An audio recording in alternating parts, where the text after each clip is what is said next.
going on? Hey, How how are are you? you? I'm good. It's been a while. It has been a while. Yeah, no, it's cold. Yeah, That's what's going on. that's why I have my hoodie on. I try to get festive though. I don't know if you can see it. I No, have the show me. I have the dolly, a holly dolly Christmas.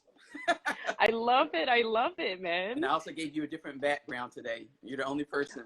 I flipped the camera today, so instead of the usual background, you have the, as somebody called it, the wall of Brittany. I love it. Are there more though of her in the background? See, Oh, so it's all Brittany. yeah, I'm gonna switch it out like every 2 months. Like Are there like hooks for the vinyl? Like they're you little like already have them set? shelves.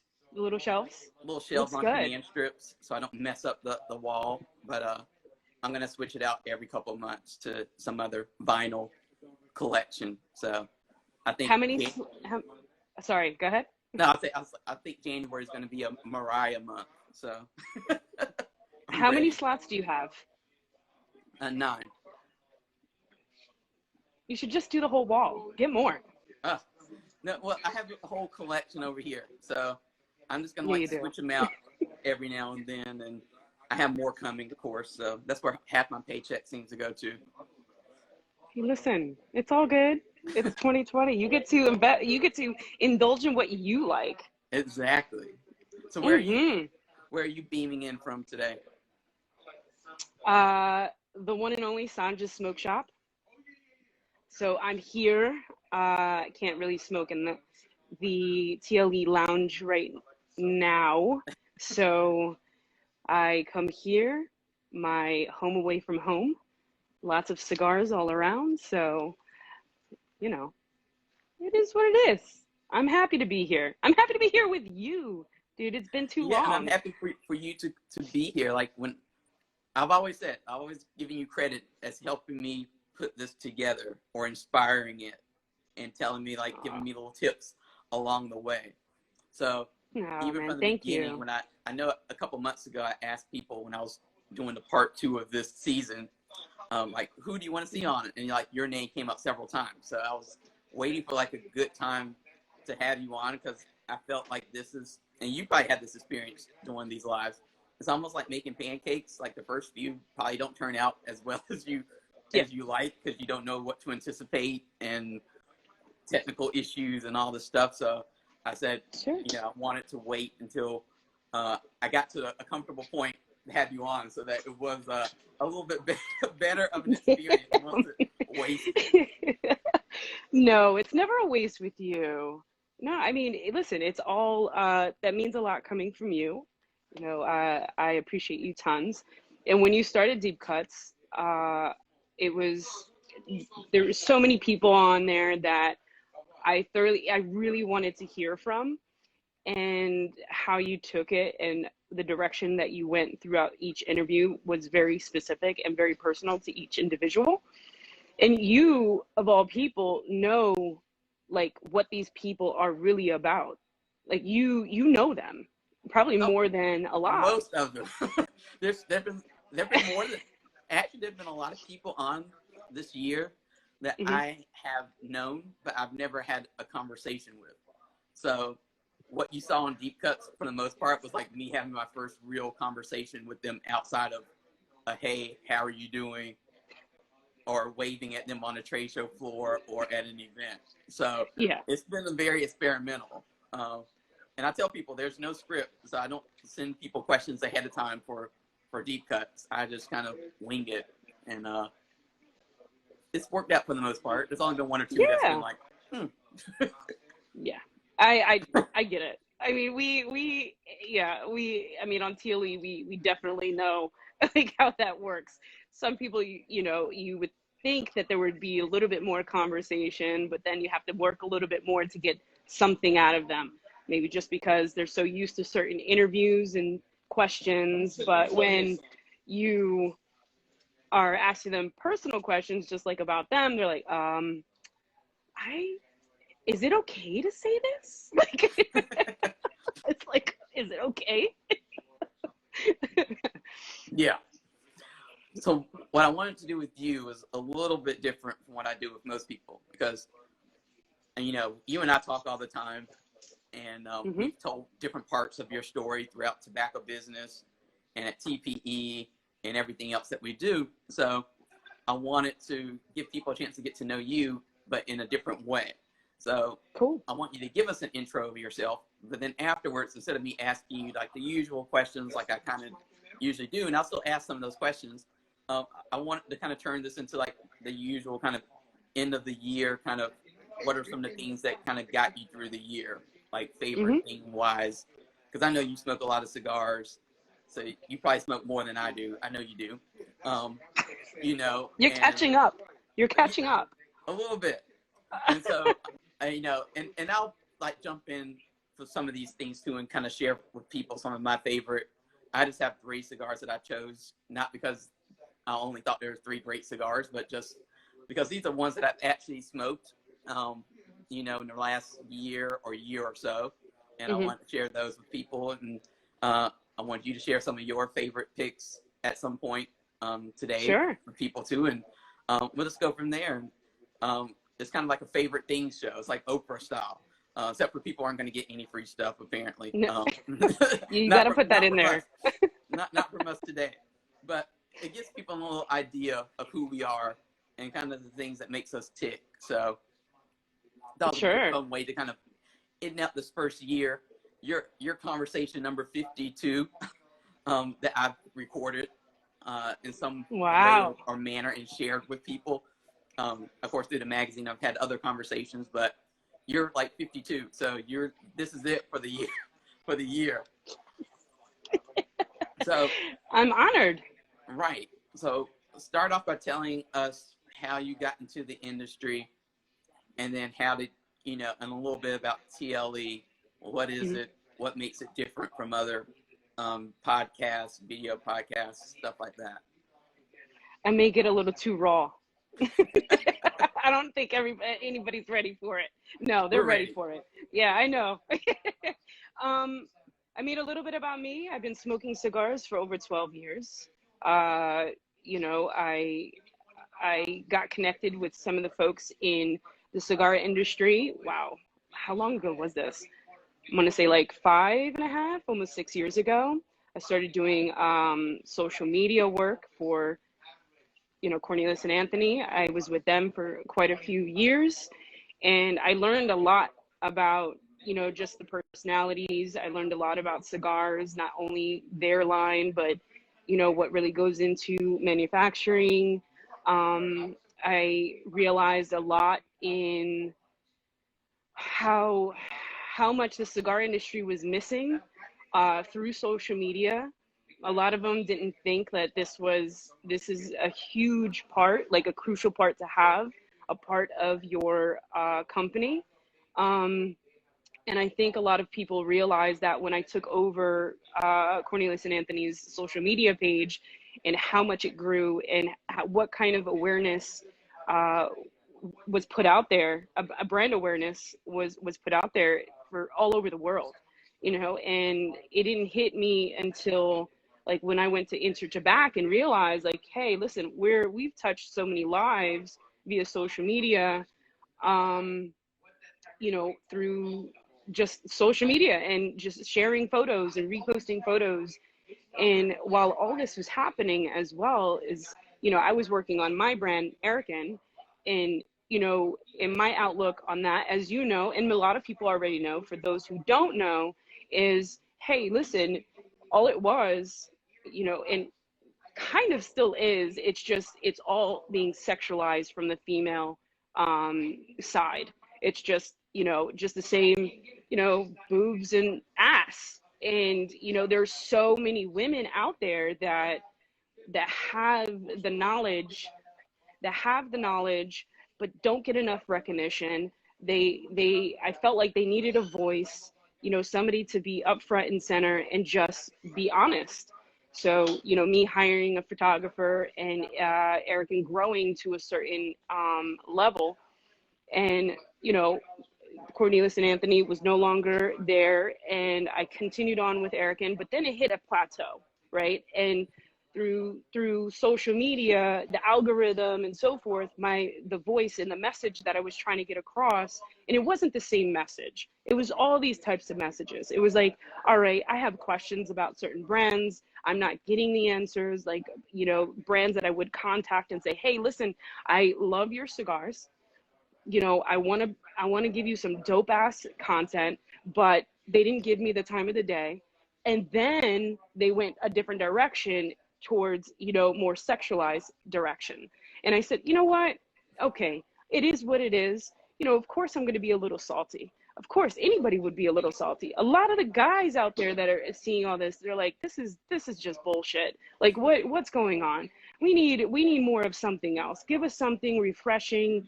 Give us, you're all, like, from women that are working in retail, women that are doing social media, women that are just building up their blogs and so forth, but they're not getting their voices out there. So when that happened, and then I worked with Hiroshi Rabina. I did some of his social media for a little while, but then I decided to venture off and say, hey, listen, how can we get our voice out there that's not going to be manipulated via social media or just words and so forth, photos? They can all be manipulated. Oh, what do you see here? Oh, this is what she really means. But this is not what she really means. It's like texting, right? So the best thing that came up to my head, I was like, you know what?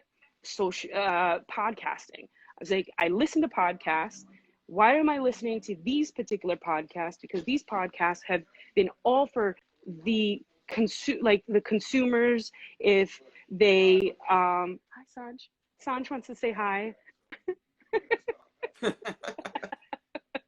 So, I was listening to them. I'm like, why are they're being so honest. Like, I listened to, My Favorite Murder. I listened to Ryan Sickler. I was, the Honeydew podcast, like all these, crime and, stuff like that, but then also educational, Joe Rogan, of course, and just trying to really like analyze it all. And why am I so drawn to these people? So then I said, all right, I mentioned it to a few people, and they said, you got to do it. You have to do it. And I always thought about, like, years ago when I was doing inside sales, customer service, and this one guy, I will always remember, David from Studio in New York City, said, you give great phone voice. And I said, what? So, you give great phone voice. And I said, okay, all right, well, I take that as a compliment. And I just, I put two and two together. And, my personality is very kind of like chill, laid back. Then you have, Amy that comes in, and Amy's bubbly, excited, loud, like, ah. And so then the two, we both balance the show. So here we are, the first female cigar podcast that is officially solely female cigar podcast in the industry. And then you have two worlds. So you have Amy's background, which is retail. She's been to factories. She knows manufacturers. She knows sales reps. She's like all that. And then you have me who works, via social media marketing, digital creator, and so forth. And you put these two together, we have a lot of knowledge, but we also have a lot of questions. And, the people that we have on, they make sense, right? So we could probably have anybody on, but those people that we choose to have on, those are the ones that are going to connect with everybody. It's a wide variety. I mean, I think it's like you can look at the analytics and so forth. We're probably the largest, we probably have the largest minority listener report there is in the cigar, in a cigar podcast. So, and it's people from all over the world and from all backgrounds. Yeah, men, women, and they're all listening to this, and it's just like, hey, what else do you want to know? We're all learning together. Who would you like to have on? Okay, well, I don't think they'll vibe with our crowd, so we're not going to have these people on, and so, but it's nice to be able to choose and hone the podcast to the direction that has been being missed in the industry for a very long time. So and so far, I mean, it's for what it is and how long we've been going on for a year and a half, and I think it's extremely successful. Yeah, and I think so too. And what I like about your podcast is that it's not manufactured, so it's very organic what you talk about, and I think that's so important. Like you said, to have a minority voice, because you realize that this industry is very diverse, but at the same time, we don't always hear from the different minorities. They don't always come through some, media filter, I guess you could say. And so we don't end up hearing from them. And then when we do hear from them, it's a completely different voice and mindset. And we talked about this like earlier in the summer, where it was like all the stuff happening during the summer. Yeah. And it was just like, if you were a minority, you kind of had a different take on all these different subjects. And then other people were like, I don't get it. This isn't an issue. Like, why are you all making a big deal about it? You know, and it's just, it's just a different perspective that we don't always get to hear and we don't always see kind of play out. No, we don't. It's unfortunate, because that was missing. Why did it take so long, and why has it taken so long? You see more coming up and about, but it's like, why did it take so long? Was it just for the fact it's like, did nobody give the opportunity, or did somebody have to lead the way? Did somebody have to start it? And I think TLE, that's what TLE has done, is really created a way for many people, both male and female, to create their own podcast, or whatever media outlet. And it's okay to voice your opinion. It's okay to be open, but it's all about the way that you approach it as well, right? It's like, we don't come in and say, oh, you should be smoking this, or you should be tasting these things in the cigar. No. It's everybody's palate is different. Everybody likes what they like. Whatever you like is to you. That's another how we wanted to approach it as well, another way. So going off of that subject, our first kind of like get to know you kind of question. You smoke a lot of cigars, so I know I don't want to overwhelm you at one time, but if you had to kind of pick 3 cigars that kind of stood out to you this year, what would those cigars be? And you don't have to give a reason why for each one, but a little spiel on why that cigar. Do they have to be from 2020? No. Okay. Because I don't think people don't smoke, just 2020 releases. We would be stuck on a very small amount. Exactly. I definitely have to say, not because he is my dear friend, but he has a solid palate, and he has a great background in cigars. It's Matt Booth. The big payback, the one that came back. It's extremely, like, I love it as far as a full body cigar. And, right next to it has to be the Death Bucket #2 right now. I just got that one. So I ordered it from Smoker's Abbey, and it came in the mail like a couple of days ago. So nice. I added it to my Room 101 collection that I have going on right now. So it's in my kind of to smoke stack. Right. No, it's excellent. I mean, it's especially coming out of Hoya de Nicaragua, and him and Juan working on that. I thought it was very special, and it was cool. It was cool. I think another one that's definitely has gotten me through a lot, and I'm glad that I can get my hands on it a lot more now. The Castagli Basilica A is probably my top 3. Hi. And then the top 3. I don't know if have you had that before? No. We gotta get you some. This is why I like this kind of segment, because it gets you kind of thinking outside the box. Because I have 3 I'm going to share with you after you tell me your third selection. And it's funny because we have a little bit of crossover, a little bit somehow, but I won't tell you how. So. Okay. So, and then, I mean, there's a list goes on, but I also have to say the Foundation, the Goliath. My goodness. I, you know, I, That one just he, came out, and didn't it? yeah, yeah. I mean, I know it's at the end of the year, but still, it's just, my goodness. I had all three, because you had the fifth anniversary, you have the David, and then you have the Goliath. So, but the Goliath, my goodness, if you can get your hands on it, get it, because it's definitely, it's great. It's great. Let me see if I can share mine So what's yours? without By the way, knocking Matt, everything you off my missed it. table.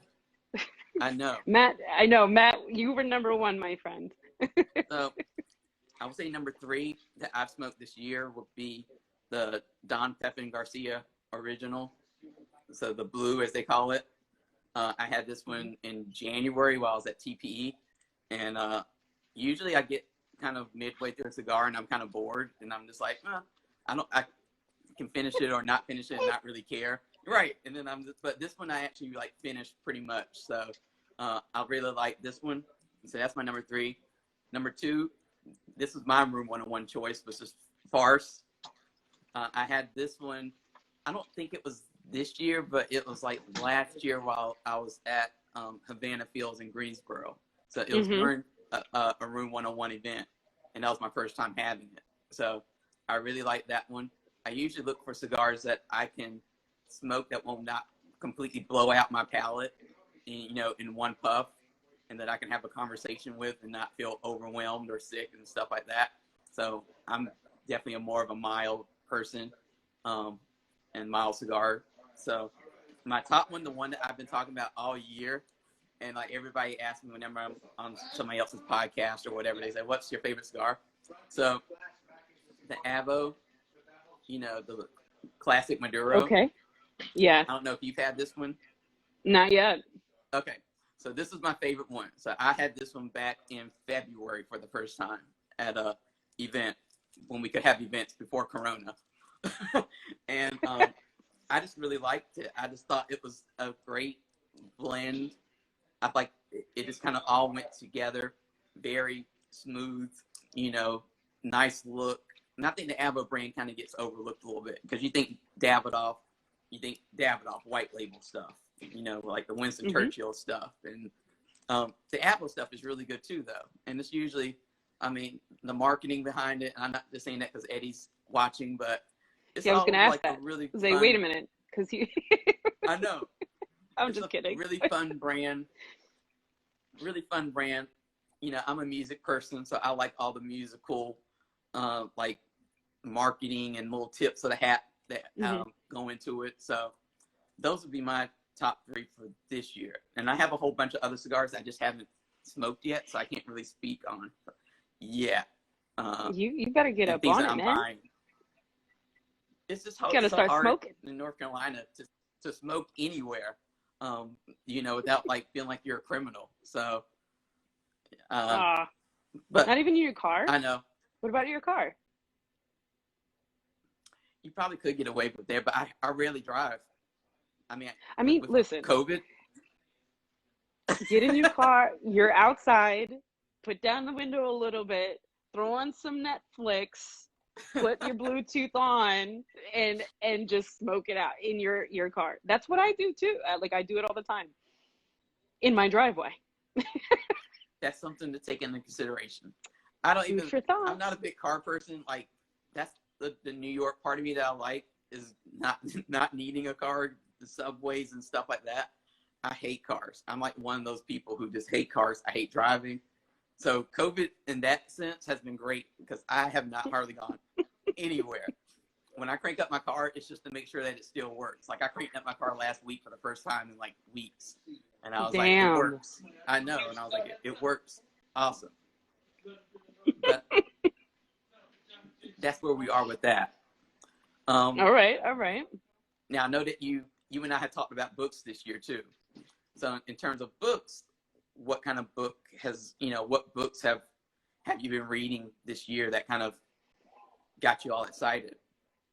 Yeah, listen, books wise, I've never been like a real like big reader because I have such a hard time you know, it's not with reading itself. I thought I always had like a problem all my life. I was like, okay, I'm reading this book, I can read it, like I'm reading these pages, but once I turn the page, all of that, just whatever I just read goes like out the window.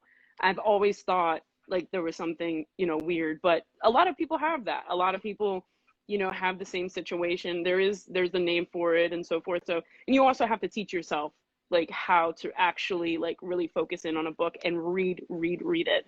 Um, so I always choose to do like Audible. Right. Um, and like this, yeah, like this year, it's really been more like podcasts as opposed to like books. But the one that I truly admired the most was the one that you actually suggested, was it was The Stamped from the Beginning. The most incredible, That's the one I chose for this year too, just because there's like two books that incredible. like for whatever reason this year with COVID, I had a hard time focusing in enough to read like paper books. Like usually I get through maybe one a month, which isn't a lot, but this year's cut down like severely for whatever reason. But I read the 50th Law. That's like a Robert Greene book with interviews that he did with 50 Cent, and it was actually really good. It's a really Okay. I liked it because it was a different take on business and life. It's not the goody good, like, you know, you find a team and teamwork and stuff. It was like 50 Cent take on life. So it's like, you know, it's the hustle. It's, you know, it's cutthroat out there, you know, learn stuff for yourself. And so I Right. thought that book was awesome just because it was so different from anything else. But Stamped, which, let me see. And for those that don't, you know about this book, it honestly will break down. Listen, just go read it, listen to it. It's incredible, So I actually listened to, incredible. yeah, and I listened to the young adult version, which is still pretty adult. Hmm. It kind of just takes probably like a good 200 or 300 pages out of this. It's kind of condensed down like the Hmm. highlights of this book, I would say, and it's a good place to start. But it's like Yeah. I kind of, you know, when you listen to or you read it, they say, "Oh, this isn't a history book." Well, to me, it's a history book. That is, Yes, it is. it's a history book. And I don't even want to say it's an alternative history. It's just history that you're not taught in school, and it's just Yeah. a lot of like filling the gaps. Like when you read this or listen to it, and you think about all the history that you've learned or read about in past, you're like, "Oh, I remember that, but we didn't learn that part of it." So Yeah. it's a really good book to learn about African American History. history Yeah. and some stuff that happened in Africa and European Native history. American. Yeah. Native Everything. It's just like Americans. Like everything. minorities. So Hmm. it's not just Hmm. a black book. It's minorities and Hmm. how the ties in other countries and how it all kind of wrapped up into America. So it's a Yep. really good book. It And I is. know I recommended it to you because I was like, you got to read it. It's one of those books. 20 pages in, you're just like, I never read that. I never knew that. Like, wait a minute.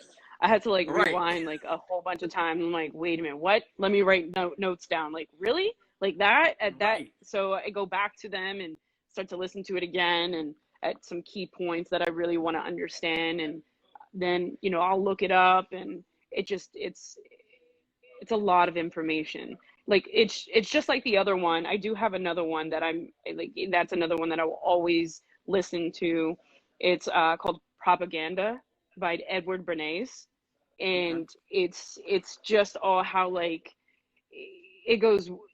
It's how propaganda works and who was in charge of making people, you know, look towards a way like, hey, listen, you have to have a music room. So everybody, how are we going to manipulate the media, however, whatever we have, to want a music room and have that piano in that music room, or Right.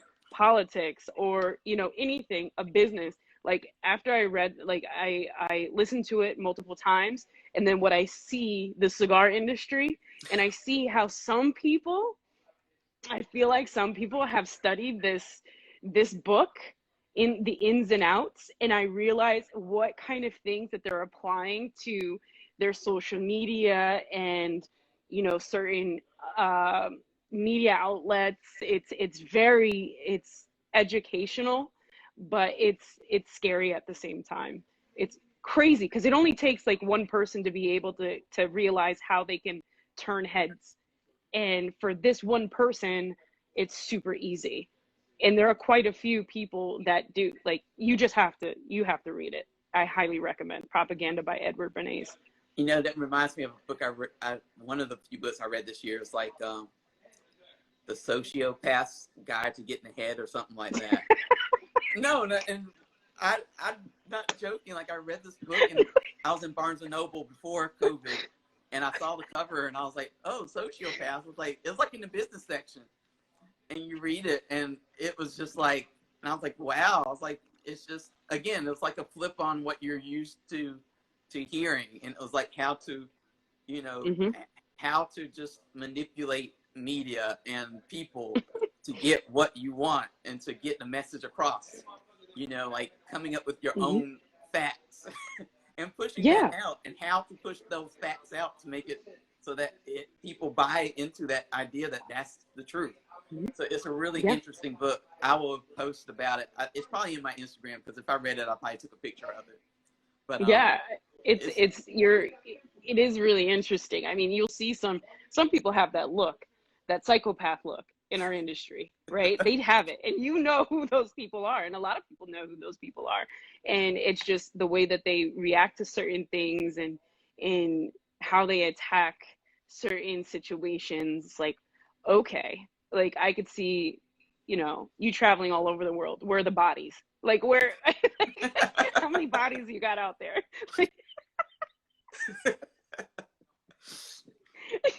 And I'm not even kidding. Yeah. Sorry, I took that left real quick. What, going off the audio thing, so what music got you through this year? Because music for me is like, I tell people, like, when people are in my ecosphere, like, I'm typically always listening to music, because when I was going through art school, as I call it, I went through a magnet art school. So from like 1995 to 2002, it was like art all the time, art. And one of the things we learned in painting class was that you should never work in silence. Like, you should always have some type of music going on. So I'll always have some type of music. And like, even when I'm writing a story for like Tobacco Business, if I know what kind of mood I need to get into, then I'll look for that type of music. Like, if it's a aggressive story, then I want, you know, something harder. I don't want to listen to country music then. But certain moods that I tap into. So music is, for me, has always been something that has helped me kind of play out whatever's in my head that I need to get out. So what kind of music have you been listening to this year that has kind of like I said, gotten you through the year? Yeah, I mean, music plays similar to for you. It plays a huge part of my life. Just, you know, overall, everything. And, you know, and I just love it so much. I love all types of music. But this year I've really been listening to Black Coffee. I think, you know, Black Coffee is, I believe he's South African. He plays a lot of, I want to say like more like, not like, there is a lot of African background to each song that he's playing. But it's just a vibe. Like all of the songs that he puts together as a set, like, it's just a vibe. You can find him on Spotify. He's everywhere, all over YouTube. He's probably one of the biggest DJs out there. But like, yeah, deep house, like, but not to a point it's like, okay, I can only listen to this for maybe 10 minutes. No. Like, this guy is the shit. Like, and he deserves to be out there even more. And I know he's definitely made a way for a lot of people too, but his music, it just hits different. And of course, my all-time favorite is Dave Matthews. Dave Matthews has been my all-time favorite since, you know, when he started in the early 90s.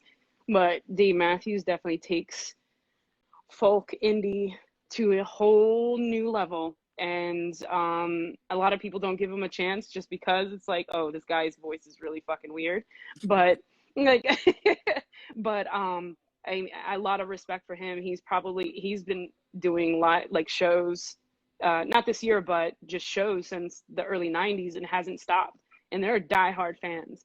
And I mean, then there is one other particular guy. His name is Majid Jordan.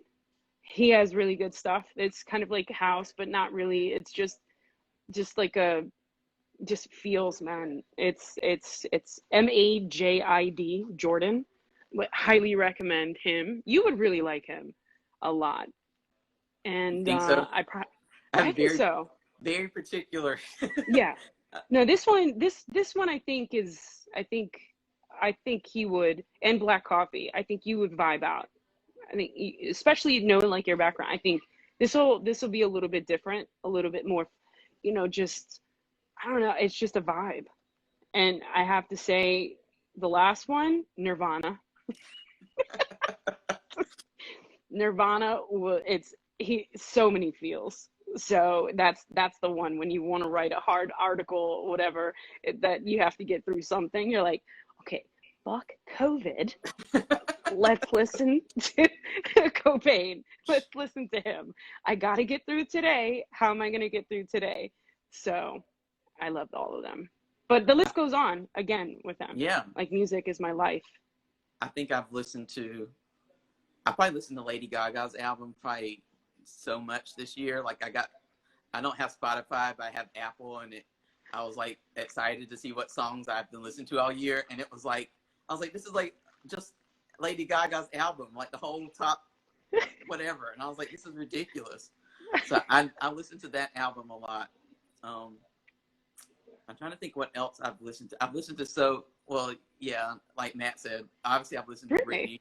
So she's had some new songs come out this year, even while she's on lockdown under her conservatorship. So her estate has released some songs that may or may not be her singing, but it's Cool. been entertaining to listen to those. And I think the album that I've listened to the most, that I have like the vinyl here, is Of course, you got the vinyl. Of course. I mean, yeah. So this is Kylie Who is that? Minogue. I thought it was Kylie. Yeah. Yeah. So for people who don't know her, she's the one who sang Locomotion back in the 80s. Because my mom was like, she's still alive? I was like, yes, Mom. She's still alive and kicking. She's been pretty active for the last couple decades.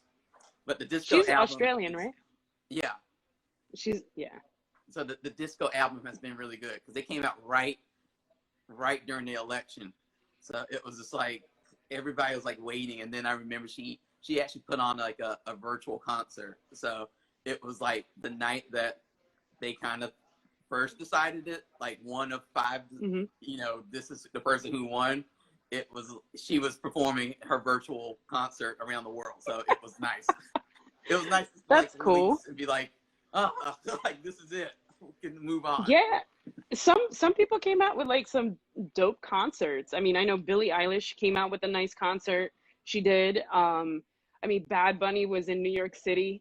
He put on a live concert on top of a semi truck in the Bronx. Like, and he was live. Dua Lipa, or Dula Peep, as Wendy Williams calls her. I can't even pronounce her name. That's like Wendy Williams. She's like Dula Peep. Yeah, I can't even pronounce her own name. kind of virtual concert, but yeah.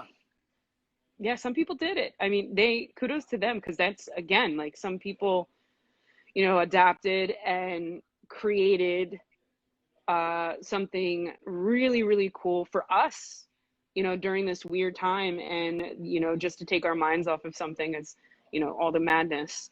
I respect them. Hasn't that been like the theme of 2020, is to adapt? Mm-hmm. Yeah, it's like you have the adapt, and then who are the ones that, like Matt would say, like, hit the accelerator and didn't stop. Right. Those are the ones that are sticking out the most, for me. But I know for a lot of people too. It's like they didn't, some of these people are like, okay, I'm chilling, I'm not doing anything, I'm gonna ride this out, I'm with family, yeah. But then you have these other folks that are just like, you know what, fuck this. This is my opportunity. I wasn't being seen before as much as I would like. Now I'm going to create whatever I can with my power and whatever I have in my hands to stick out. And people are going to always remember them. Yeah, it reminds me of Mm-hmm.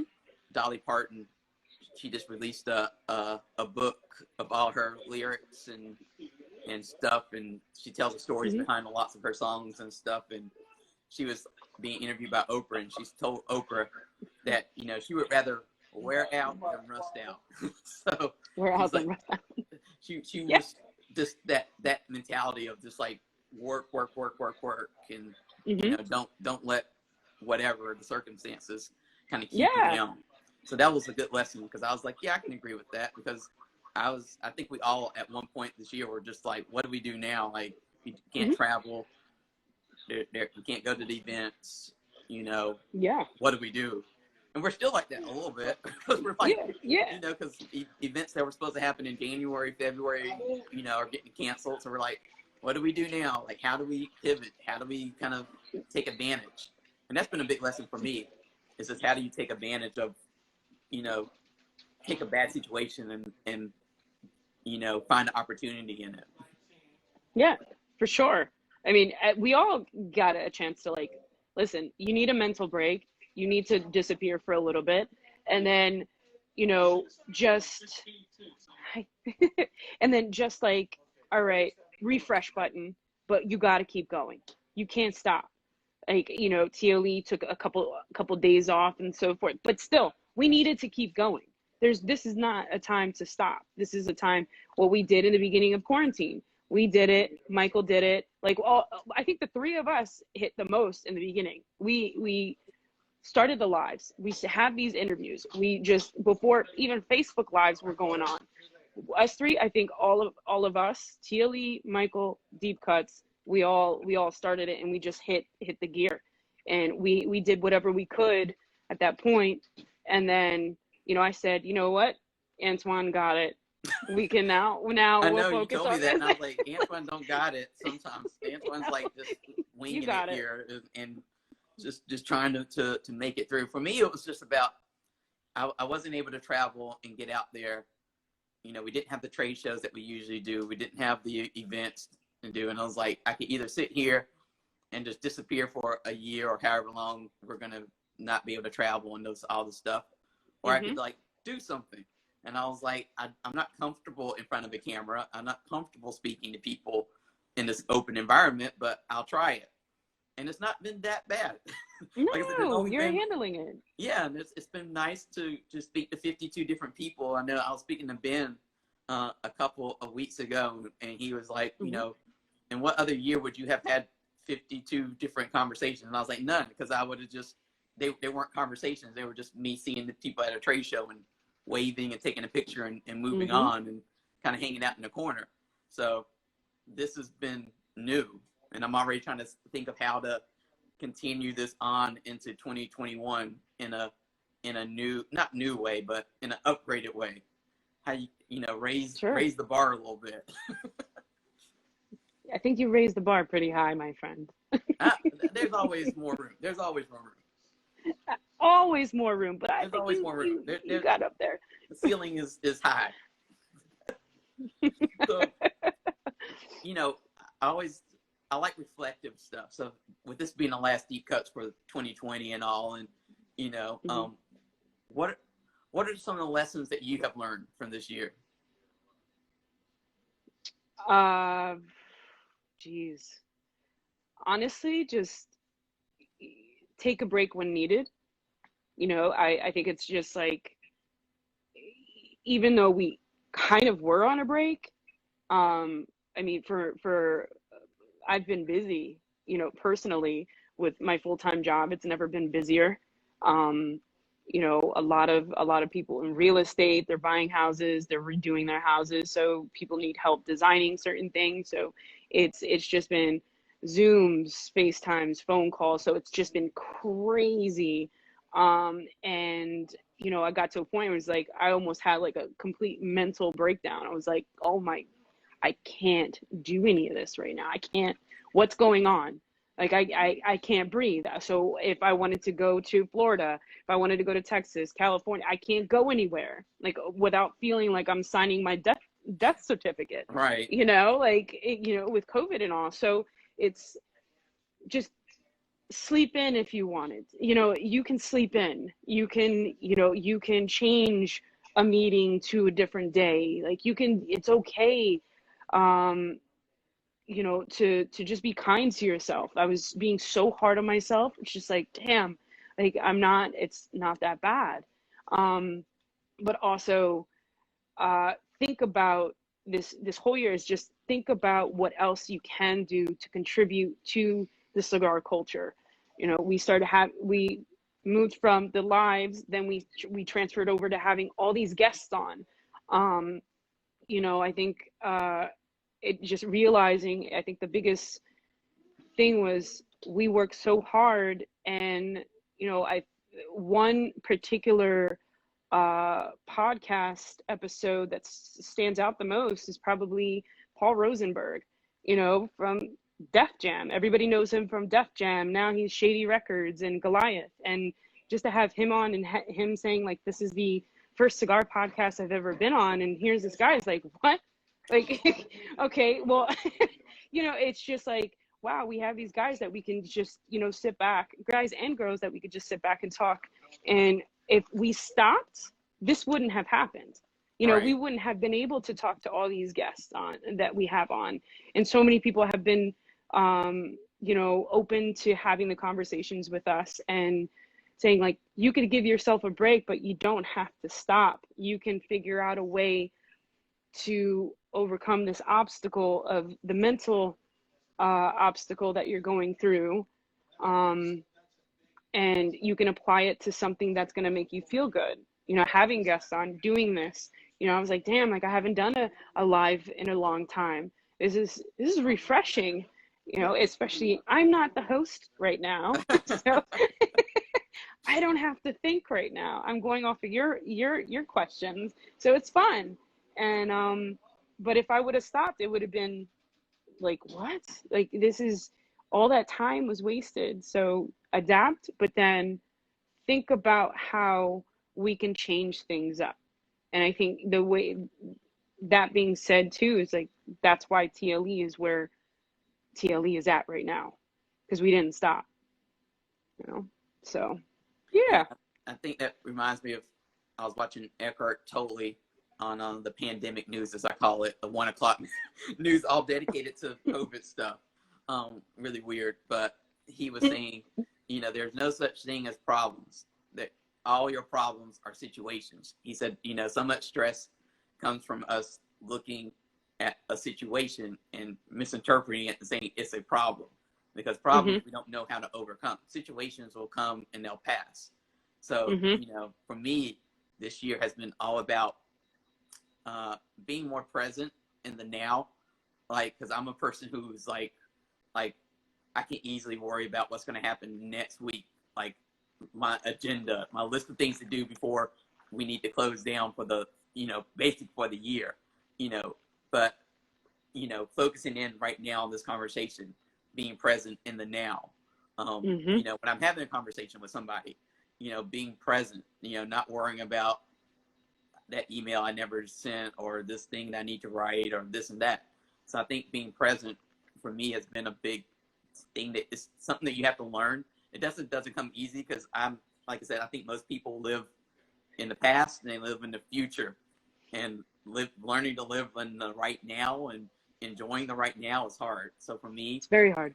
it's been a it's been a lot of work, and how I've had to kind of retool myself sometimes is like, you know, I'm not commuting, so I'm here. So this is my office, and this is my home, and this is my kitchen, and this is my entertainment area. So it's just like everything is like right here. But learning how to like click off at some time, like, you know, 6 o'clock is usually my cutoff time, and doing something else. That's why I've been like so engrossed in my Nintendo Switch this year, because that gives me something else to be concerned about and Yeah. focus on. So if it was not for Breath of the Wild and Animal Crossing, I don't think I would be able to. I think I would just have lost my mind. But you know, I was so Right. focused on paying off my damn house on Animal Crossing for like several months, and then I was like done. I was like, oh my gosh, what now? And then I was like, Breath of the Wild, and then I was like playing Breath of the Wild like every day, and now I'm playing like Hyrule Warriors or whatever.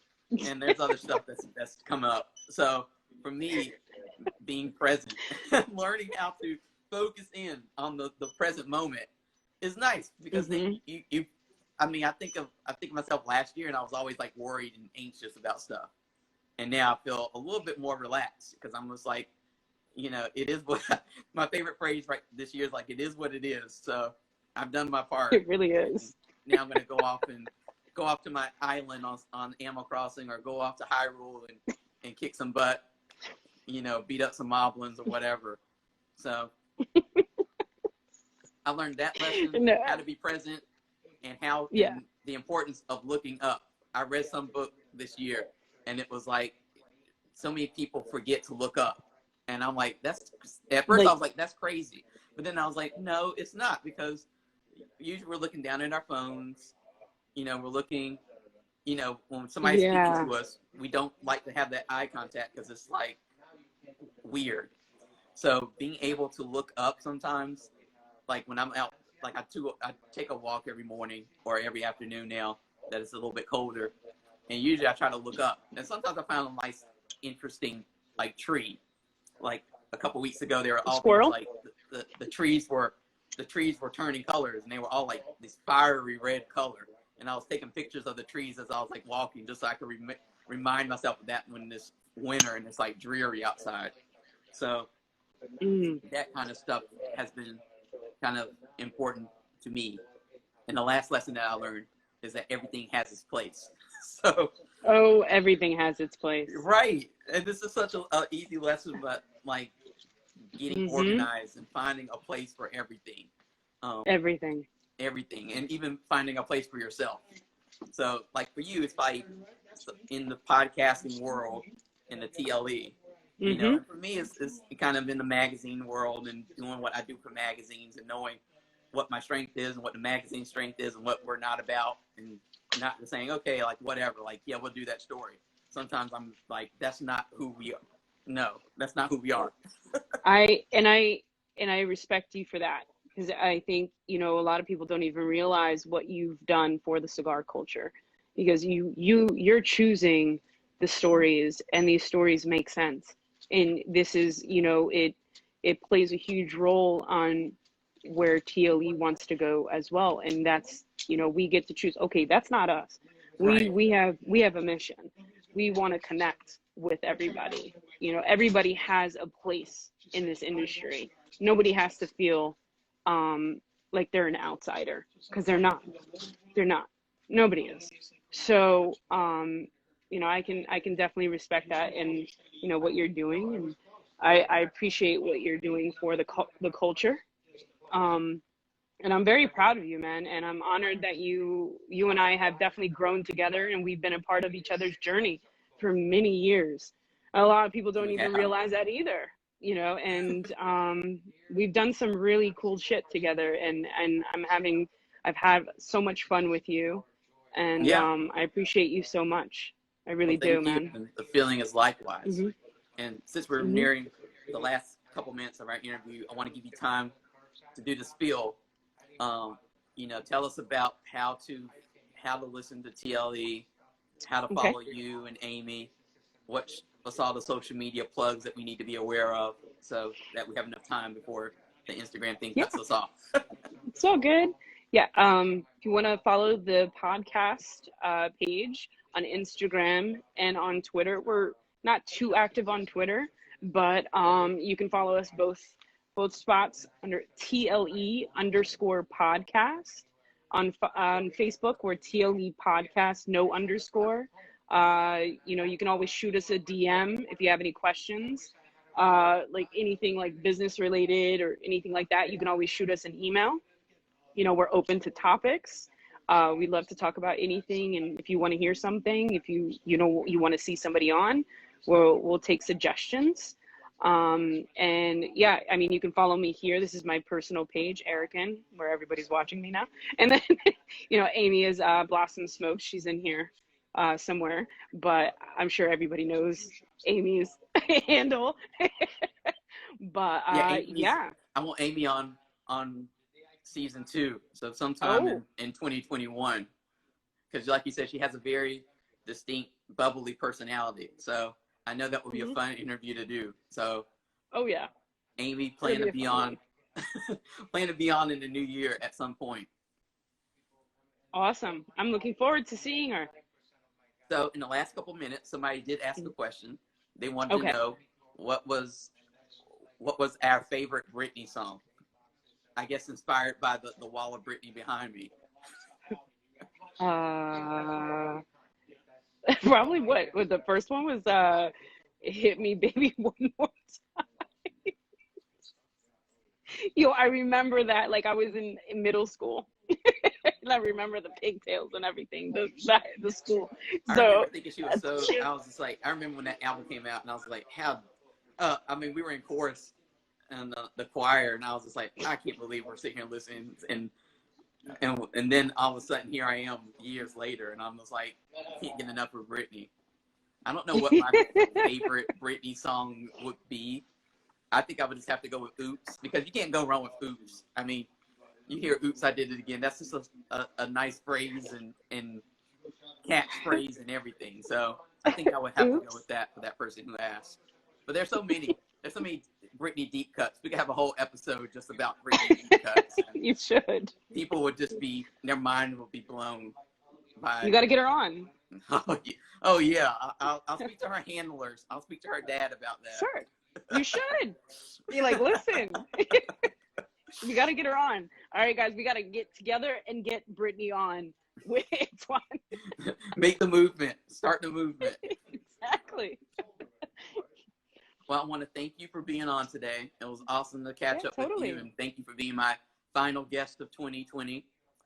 Yeah. I see our friend said Will said he'll shave her head for us. I'm sure she'll like that. Yeah, I'm sure she would. I'm sure that would get her on the show. No, thank you so much for having me. I appreciate it, and I can't wait to do it again. Yeah, like I said, for those who want to read a little bit more about TLE and Erica and Amy's show and what they do, there is an article on tobaccobusiness.com about the sound of marketing. So it's all about podcasting. Yeah. You can set up your own podcast. And it was written and influenced by Erica. So if you want to get that perspective, it's a great article to kind of get your ideas bubbling over for starting your own podcast or getting your voice out there for 2021. Yeah, man. And the link is on my bio too, so they can go check it out. Awesome. Thank you, guys. Well, thank you so much for coming on. Thank you. I look forward to our next encounter. And there's always projects that I always think, I was like, Amy would be good for that, and Erica would be good for that. So I have some ideas for both of you all for 2021 for some of those magazine stuff that I'm working on. So I'll be reaching out to you about that. Absolutely. Can't wait. Can't wait. Well, thank you so much. All right, my friends. And have a great holiday. And you too. Until our next encounter. And thank you, everybody, for tuning in to this one and to all the deep cuts for the last year. It's been fun. Been real. It's been it. Yeah, it's been real. Alrighty. All right. Bye. Bye-bye.